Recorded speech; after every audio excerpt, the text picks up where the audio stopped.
Homilía acerca del día natal de nuestro Señor, Dios y Salvador Jesús Cristo. Autor, San Juan Crisóstomo. Natividad de Cristo. Homilía acerca del día natal de nuestro Salvador Jesucristo por San Juan Crisóstomo. Esta homilía fue predicada el 25 de diciembre de 386, 5 días después de la fiesta de San Filogonio. En efecto, en la homilía afirma el Crisóstomo haber ocupado el mes de septiembre en largos sermones contra los judíos, y estos sermones u homilías ciertamente fueron predicadas, como a su tiempo advertiremos, en el mes de septiembre del 1386. Es cierto que el santo predicó por ese mismo tiempo, al año siguiente, largos sermones, pero en ellos hace ya referencia a la destrucción de las estatuas reales, lo que sucedió en febrero de 387. Según dice el santo, no hacía aún 10 años de que esta festividad del nacimiento se celebraba en Antioquía, por lo cual muchos se negaban a celebrarla, alegando ser una novedad, mientras que otros en gran número sí la admitían. El santo aprovecha esta oportunidad para combatir aquella disensión y probar que el día de la Natividad caía ciertamente el 25 de diciembre. Lo que ya los antiguos patriarcas dieron a luz, y los profetas predijeron, y los justos desearon ver, eso, al fin, en este día se ha cumplido. Y Dios fue visto en carne y conversó con los hombres. 2. Alegrémonos, pues, carísimos, y regocijémonos. Porque si Juan, estando aún en el vientre de su madre, se alegró al verse María con Isabel, mucho más conviene que nosotros nos alegremos y exultemos de gozo, al contemplar hoy, no a María, sino a nuestro Salvador nacido, y conviene admirarnos y salir de nosotros mismos por la admiración a causa de la excelsitud de la encarnación, misterio superior a todo humano conocimiento. Porque considera dentro de ti cuán grande cosa sería ver al sol descender desde el cielo y caminar sobre la tierra e iluminar a todos desde aquí con sus rayos. Pues, si al suceder esto o alguna cosa semejante en aquel luminar sensible, con razón todos quedarían estupefactos, considera y pesa cuánto mayor cosa es ver al sol de justicia emitiendo sus rayos desde nuestra carne e ilustrando nuestras almas. Anhelaba yo hace tiempo que llegara este día, y esto no así simplemente, sino con una reunión y multitud como la que ahora vosotros presentáis. Y una y otra vez deseaba ver esta reunión tan completa como ahora puede contemplarse. De manera que esto ya se cumplió y se realizó. No van aún 10 años desde que este día de fiesta se nos descubrió y quedó en claro. Pero no de otra manera que si ya desde muchos años antes lo tuviéramos de tradición, así ha brillado hoy su celebración, gracias a vosotros. Por lo cual no se equivocaría quien lo llamara a la vez antiguo y reciente. Reciente, porque al fin ha llegado hasta nosotros su noticia, antiguo y vetusto porque velozmente se ha colocado a la par de los más antiguos en años, con lo que ha llegado a tener la misma edad que los otros. Porque así como las plantas generosas y de buena calidad, apenas puestas en tierra velozmente crecen hasta alcanzar una grande altura, y se cargan de frutos, no de otra manera este día, como al principio solo fuera conocido por los que habitan allá al occidente, nos fue transmitido no a muchos años, pero pronto creció de tal modo y dio tales frutos, como ahora pueden verse, pues están repletos los alrededores de gente y el templo ha sido angosto para contener a la multitud de los que han concurrido. Tened pues buena esperanza de que Cristo, quien ahora ha nacido, dará un digno premio a vuestra prontitud y fervor. Él os remunerará abundantemente este fervor, porque el empeño que en este día habéis puesto es argumento grande de vuestro amor al que ha nacido. Y si acaso conviene que también nosotros, consiervos vuestros, aportemos alguna cosa que ayude a sacar ese fruto, la aportaremos con todas las fuerzas que podamos. O más bien, aportaremos lo que la divina gracia nos concediere para provecho vuestro. ¿Qué es, pues, lo que el día de hoy deseáis oír? ¿Qué otra cosa sino lo referente a este día? Porque yo sé bien que hasta el día de hoy, muchos disputan acerca de esta festividad, y que unos reprenden y otros defienden.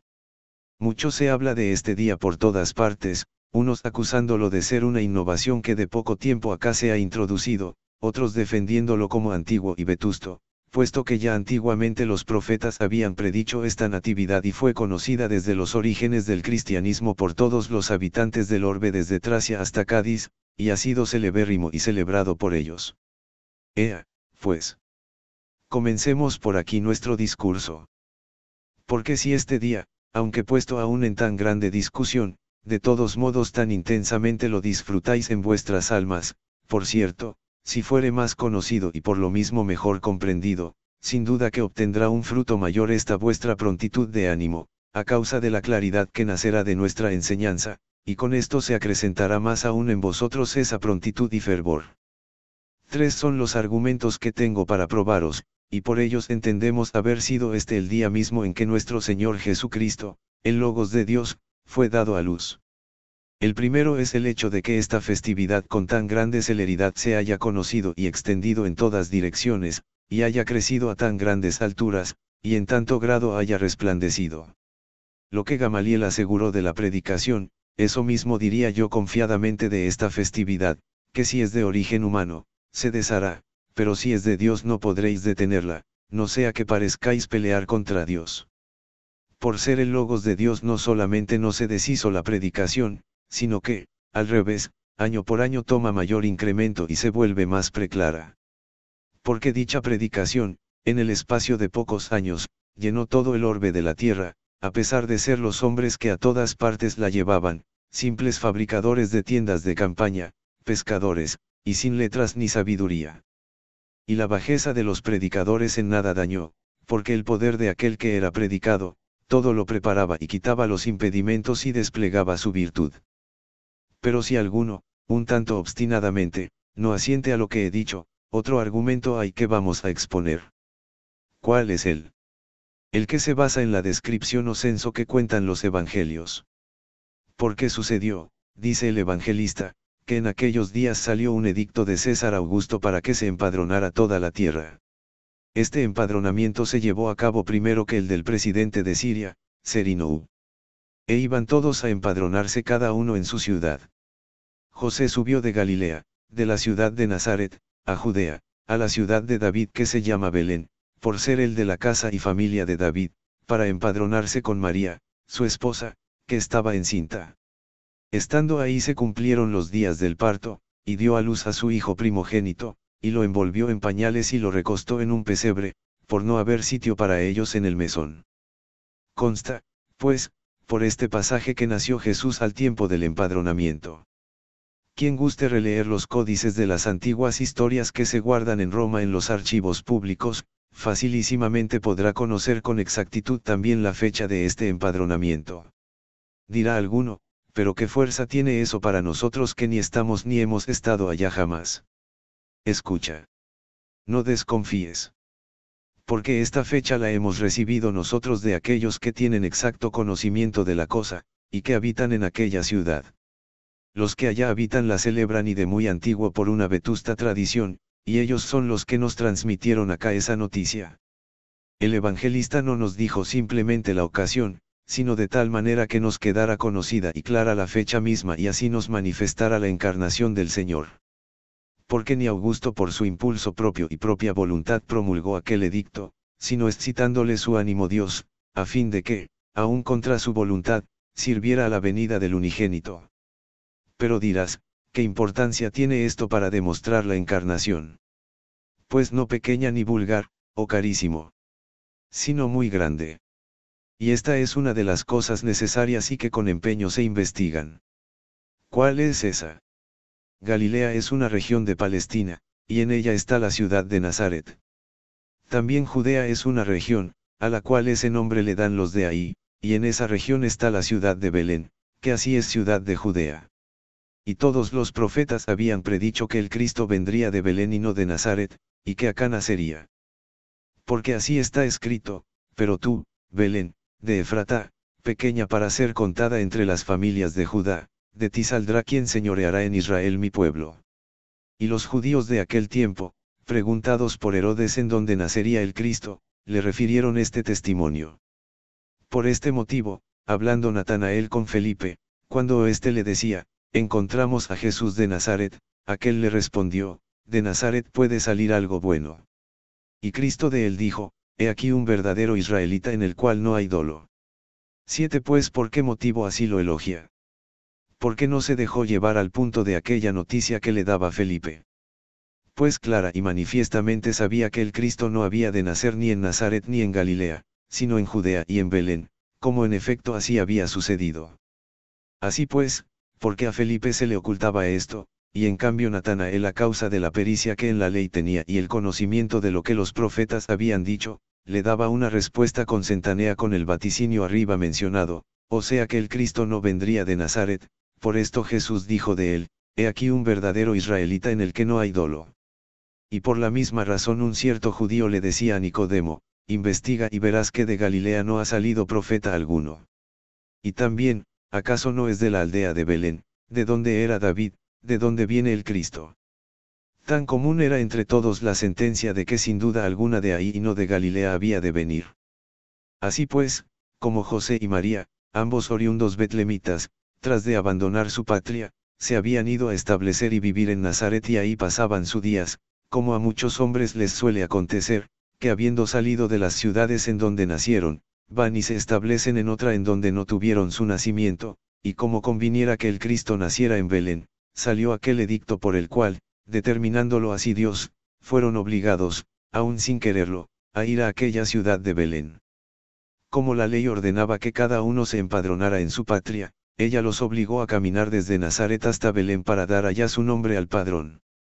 Esto deja entender el evangelista cuando dice, subió, pues, José desde Galilea, de la ciudad de Nazaret, a Judea, a la ciudad de David, que se llama Belén, por ser el de la casa y de la familia de David, para empadronarse con María, su esposa, que estaba encinta. Estando ahí se cumplieron los días de su parto, y dio a luz a su hijo primogénito. Has visto, carísimo, la providencia de Dios, y cómo por medio de los infieles y de los fieles lleva a cabo sus propios designios. Precisamente para que los que son aún extraños a su culto verdadero conozcan su fuerza y su poder. Una estrella llevó a los magos desde Oriente, en cambio fue la ley la que llevó a María a su patria, conforme a la predicción de los profetas. Y por aquí nos consta con evidencia que también la Virgen misma fue de la descendencia de David. Porque, si nació en Belén, es manifiesto que traía su origen de la casa y familia de David. Cosa que un poco antes declaró el evangelista diciendo, subió, pues, José, desde Galilea con María, porque era de la casa y familia de David. Pero, como hubiera hecho recensión de la estirpe de José y a ninguno de los progenitores de éste lo hubiera contado como progenitor de María, con el objeto de que de esto no te viniera ninguna duda y dijeras, de donde puede aparecer claro que ella también era nacida de David, oye lo que dice, en el mes sexto fue enviado el ángel Gabriel de parte de Dios a una ciudad de Galilea llamada Nazaret, a una virgen desposada con un varón de nombre José, de la casa de David. Las cuales palabras de la casa de David, deben tenerse como dichas de la Virgen, como aquí manifiestamente se indica. Por este motivo, pues, fue publicada aquella ley que había de llevarlos a Belén, porque en cuanto ellos llegaran a esa ciudad al punto nacería Jesús. Y por esto es reclinado en un pesebre, porque habían concurrido ahí muchos, y habían ocupado de antemano los sitios, y con esto hacían muy estrechos los lugares de aposentamiento. Y en este sitio también lo adoraron los magos. Mas, para poner delante una demostración aún más clara de que este día es la festividad del nacimiento, levantaos conmigo, mediante vuestro espíritu. Porque he determinado suscitar en vosotros el recuerdo de las cosas más por extenso y recitaros las leyes antiguas, a fin de haceros más patente mi discurso por todos lados. Tenían los judíos una ley antiquísima. Pero llevemos el discurso todavía un poco más arriba. En el tiempo en que Dios libró al pueblo de los hebreos de las turbas de los egipcios y de la barbarie y tiranía del faraón, como viera que los israelitas aún tenían algunas reliquias de la impiedad pagana, y que estaban apegados a todas las cosas que por los sentidos se perciben, y esto hasta la insensatez, y que los arrastraba hacia la grandeza y hermosura de los templos, les ordenó que también ellos edificaran un templo, el cual oscureciera a todos los otros templos que en el orbe existían. No solamente por la magnificencia de sus materiales de construcción y la variedad de su artificio, sino también por la estructura misma y la forma y todo lo demás.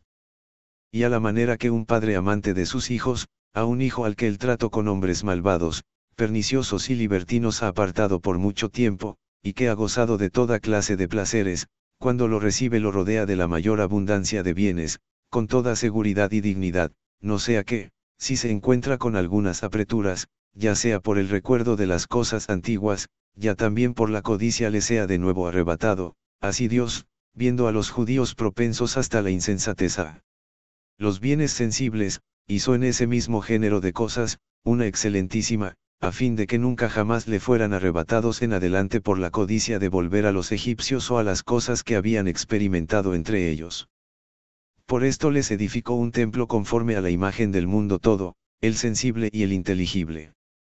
Porque así como existen la tierra y el cielo, y en medio de ellos se encuentra, a la manera de un tabique de separación, el firmamento que vemos, así ordenó que se dispusiera aquel templo. Habiendo, pues, cortado por en medio el templo y habiendo colocado como tabique de separación un velo, dio a todos potestad para entrar en la parte aquella que quedaba por fuera del velo, mientras que en la otra interior a nadie permitió ni la entrada ni las miradas, sino solamente al sumo sacerdote. Y que esto no sea una simple conjetura nuestra, sino que el templo aquel en realidad fuera construido a la imagen de todo el universo, oye cómo lo dice Pablo, hablando de Cristo que asciende a los cielos, porque no entró Cristo en un santuario hecho por mano de hombres, figura del verdadero. Manifestó así el apóstol que los santuarios que hay entre nosotros son imagen del verdadero santuario. Y que el velo separaba al Santa Santorum de los santos que fuera estaban, a la manera que este cielo que vemos separa todo lo que está sobre él de lo que está acá con nosotros, mira cómo también lo significó al llamar velo al cielo. Porque, refiriéndose a la esperanza y a que la tenemos como única áncora firme, añadió enseguida, y que penetra hasta el interior del velo a donde entró por nosotros, como precursor, Jesús y a lo más alto y arriba del cielo. ¿Ves, pues, cómo al cielo lo llama velo? Y fuera del velo se encontraban el candelabro y la mesa y el altar de bronce que recibía los sacrificios y los holocaustos. Y dentro del velo estaba el arca toda recubierta de oro por todos lados, y contenía ella las tablas del Antiguo Testamento y la urna de oro y la vara de Aarón que había reverdecido y el altar de oro, no para los sacrificios y los holocaustos, sino solamente para el timiama. Y a todos les era lícito entrar por todo aquello que estaba fuera del velo. En cambio a lo de dentro solo le era lícito al sumo sacerdote.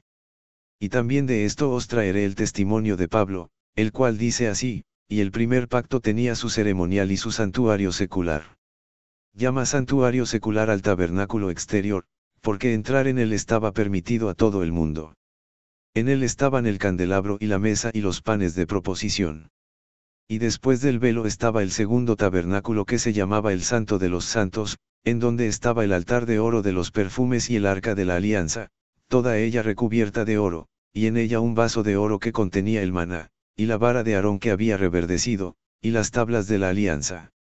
Encima de ella estaban los querubines de la gloria que cubrían el propiciatorio. Dispuestas así las cosas, al primer tabernáculo siempre entraban los sacerdotes cada día para consumar los sacrificios, pero en el segundo solo entraba el pontífice una vez al año y solo, y esto después de haber ofrecido la sangre en expiación de sus ignorancias y las del pueblo. ¿Ves cómo ahí solamente entraba el sumo sacerdote y esto solo una vez en el año? Pero preguntarás, ¿qué tiene que ver todo esto con la festividad presente? Esperad un poco y no os alborotéis. Porque vamos cavando la fuente desde su origen, y queremos llegar a la cumbre misma, con el objeto de que todo quede claro y sin dificultad.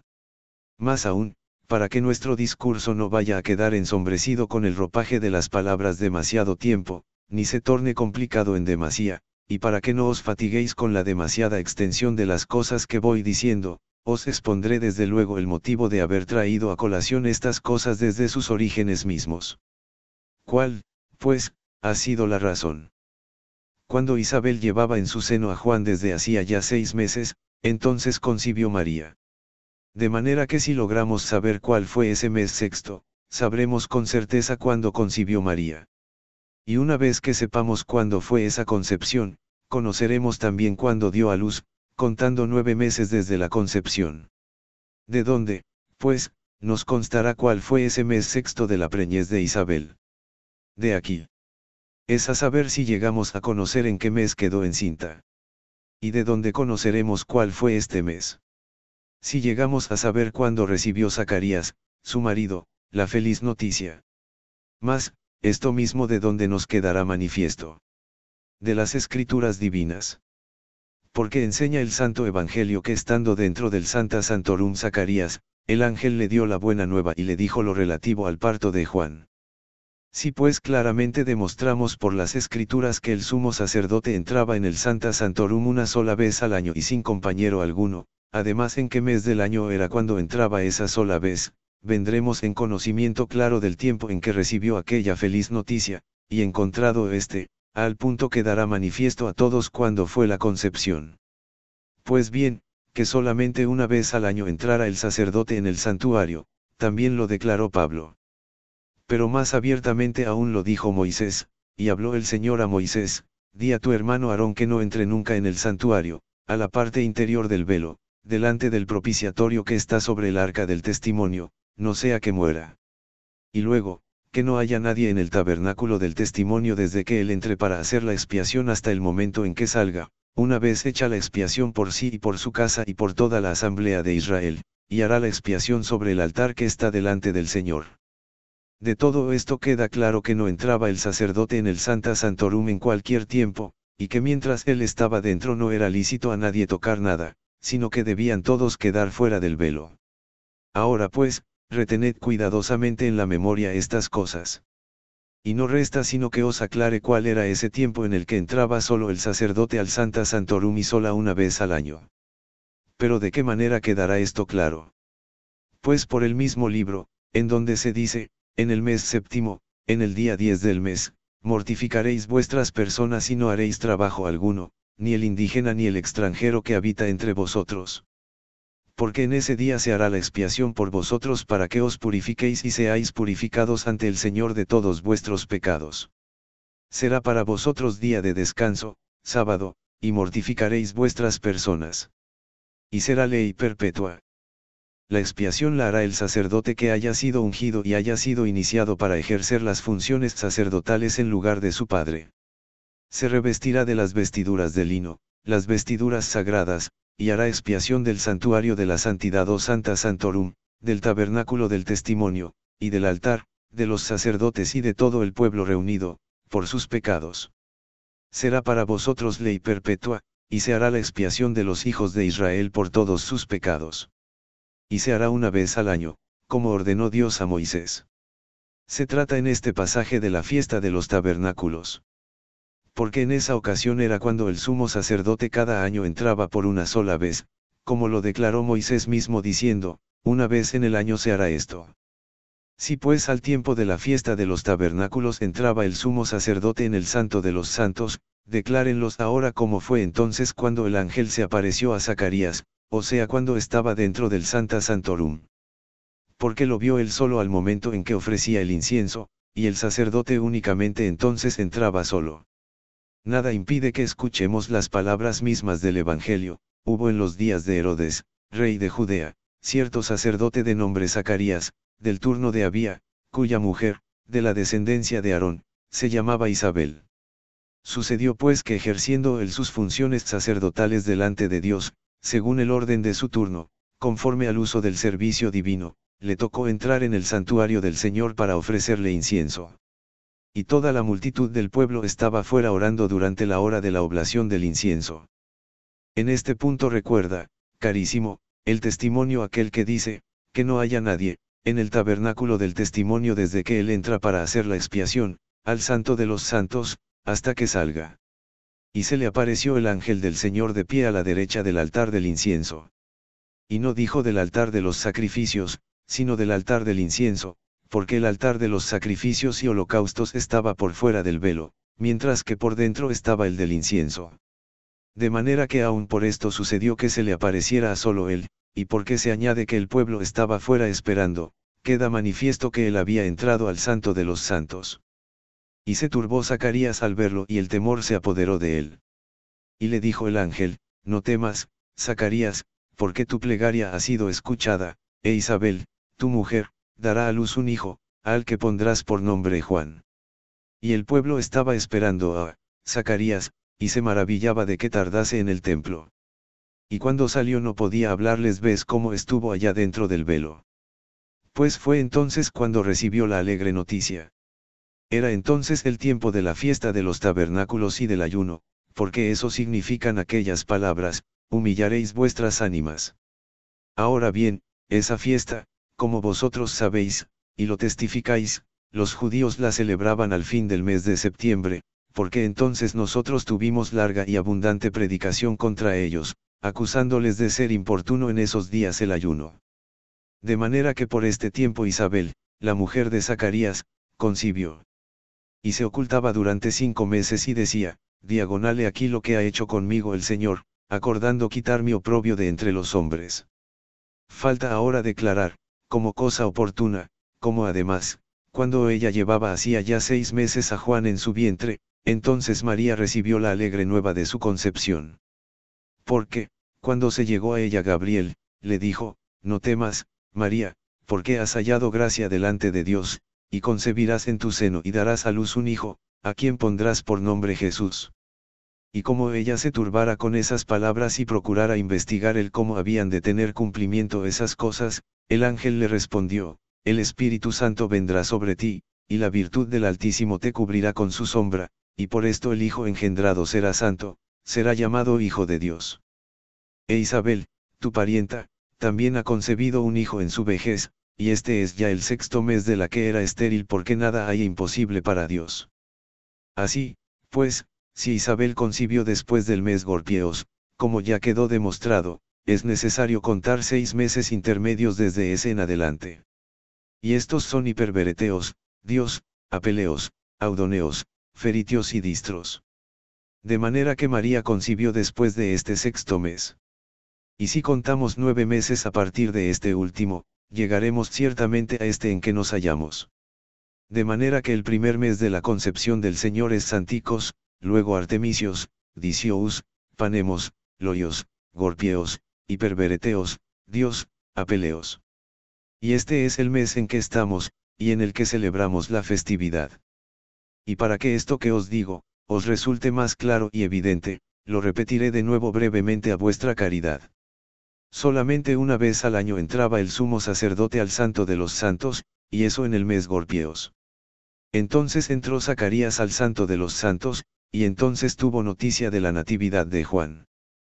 Partió de ahí. Luego, concibió su esposa. Y después del mes Gorpieos, cuando ella llevaba ya el niño en su seno durante 6 meses, o sea en distros, concibió María. Y comenzando desde Santicos, si contamos 9 meses, vendremos a dar al mes presente, en el cual nació nuestro Señor Jesucristo. Ya hemos declarado todo lo tocante a esta festividad. Ahora, una vez que os diga alguna cosa más, terminaré mi discurso, y las cosas que son más elevadas las dejaré a nuestro común doctor. Puesto que muchos de los gentiles se burlan de nosotros cuando oyen que Dios se hizo carne, y nos acometen y a muchos de los más sencillos los perturban con sus burlas, es necesario, tanto en bien de ellos como de aquellos que se perturban, decir algunas palabras a fin de que no se conturben de ningún modo ni den su aquiescencia a los hombres insanos en alguna cosa o se conmuevan por esas burlas de los infieles.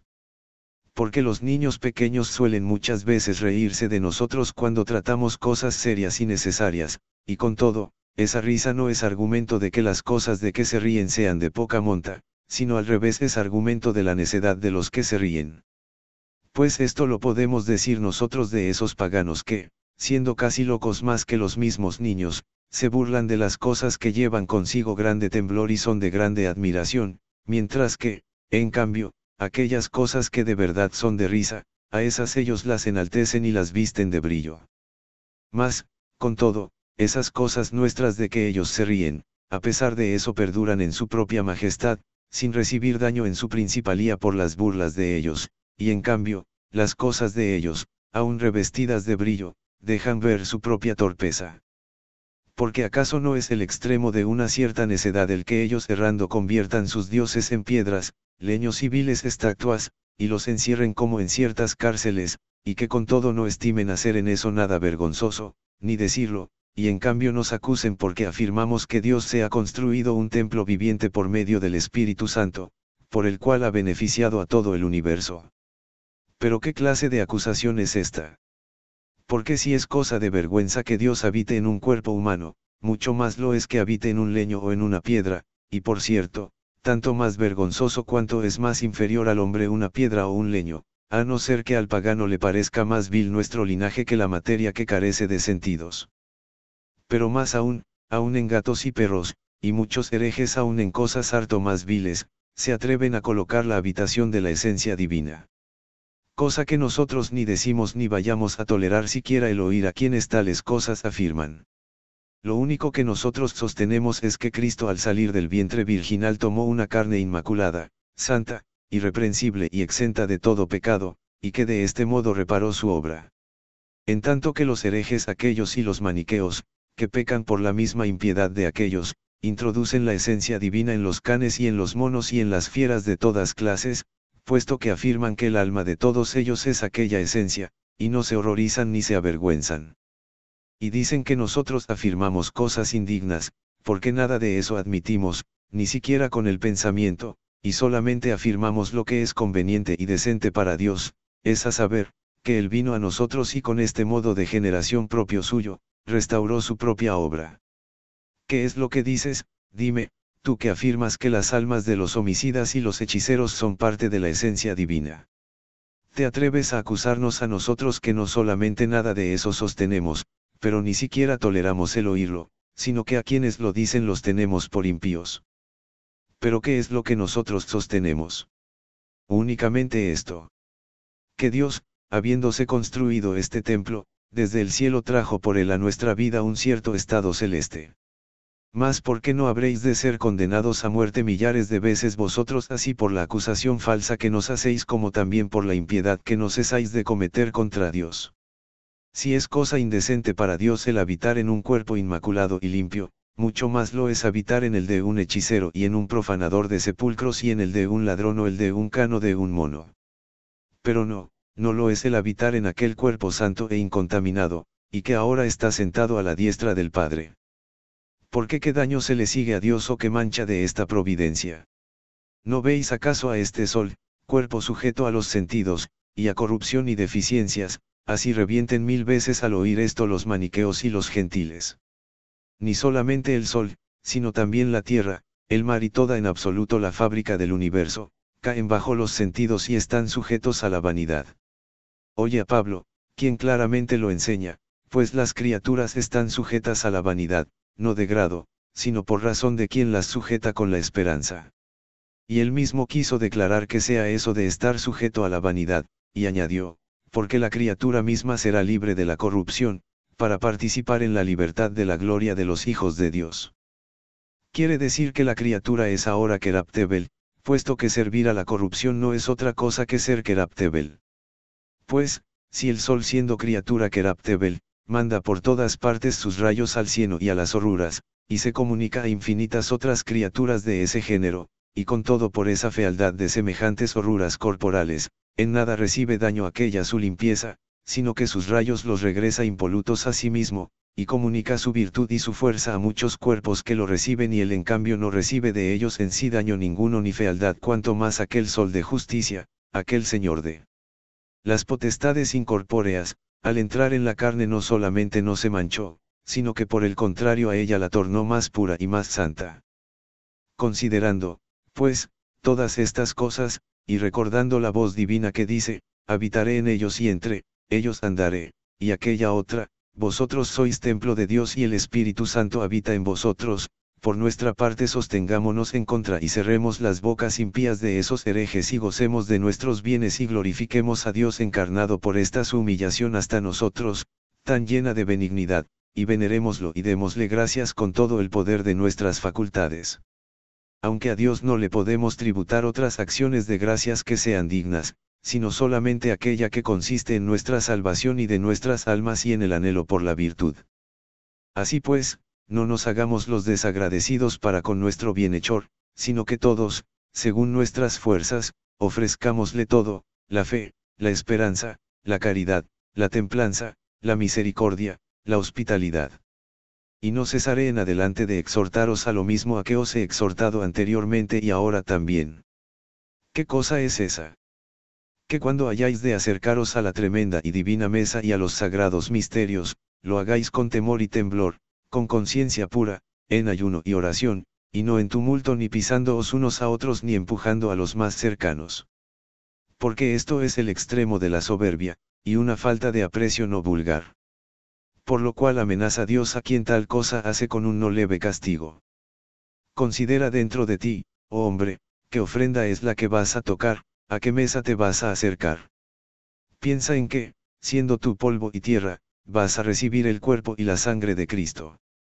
Si un rey os llamara a un banquete, con temor os pondríais a la mesa y con reverencia y silencio tomaríais los alimentos que se os pusieran delante.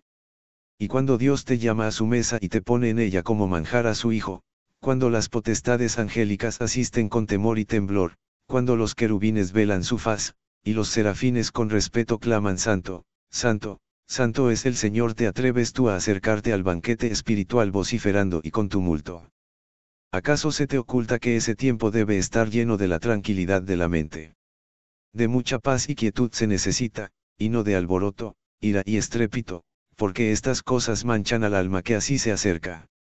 Pero qué perdón merecemos si tras de tantos pecados, a lo menos en este tiempo en que a la mesa sagrada nos acercamos, no nos limpiamos de esas alteraciones no razonables. Pues qué cosa hay más necesaria que las que en esta mesa se nos ponen delante.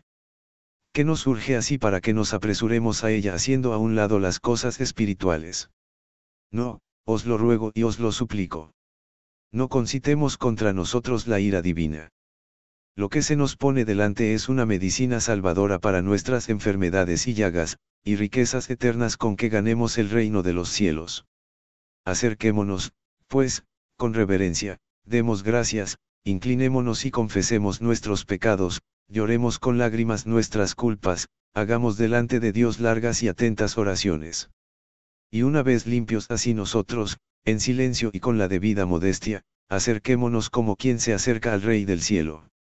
Y una vez que hayamos recibido los santos e inmaculados dones, besémoslos y abracémoslos y enfervoricémonos en nuestra mente y en nuestro corazón, a fin de que no nos acerquemos a una condenación y juicio, sino a una templanza del alma, a la caridad, a la virtud, a la reconciliación con Dios en firme paz. A la ocasión de infinitos bienes, y con esto, nos santifiquemos a nosotros mismos y a los prójimos los edifiquemos. Frecuentemente trato de esto con vosotros y no cesaré de hacerlo.